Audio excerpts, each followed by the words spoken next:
Maaari abutin pa ng isang buwan bago makuha ng mga kaanak ang bangkay ng kanilang mga mahal sa buhay na nasawi sa pinabagsak ng Malaysia Airlines Flight MH17.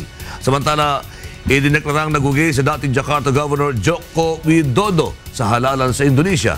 Yan at iba pang balitang abroad sa ulat ni Rosalie Con.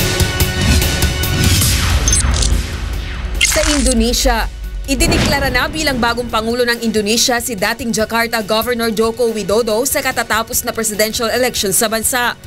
Ayon sa Election Commission, nakakuha si Widodo ng 53.15% ng boto habang ang katunggali naman nito na si Prabowo Subianto ay nakakuha ng 46.85%. Tinutulan naman ni Subianto ang resulta ng botohan at nag-withdraw sa presidential election.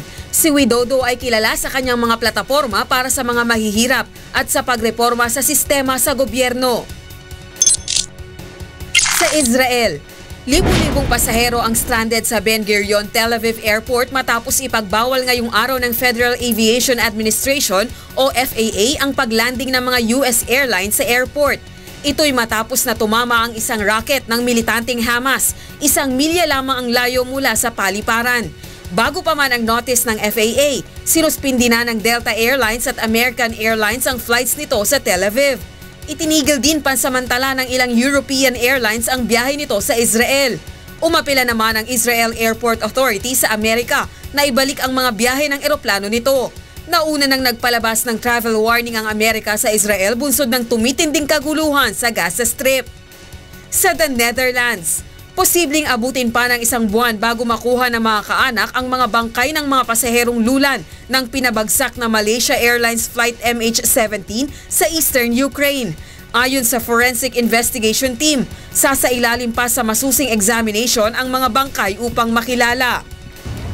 When the bodies arrive from the Ukraine, then we start to examine the bodies and we describe what we see at the bodies and also take DNA samples, the dental status and everything, and that is the post-mortem file.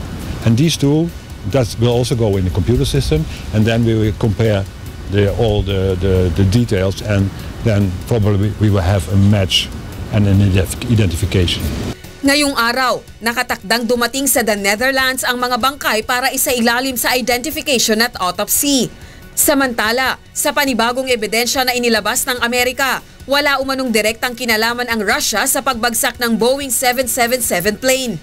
Ayon sa US officials, ang mga rebelde sa Ukraine ang nagpabagsak ng MH17 na may lulang 278 pasahero, ngunit hindi naman malinaw kung may Russian troop na kasama ng pakawalan ng rockets. Napagkamalan umano ng mga rebelde ang commercial plane na eroplano ng Ukraine. Gayunpaman, iginiit ng Washington na ang Russia ang pasimuno ng krisis sa eastern Ukraine at may responsibilidad ito sa trahedya.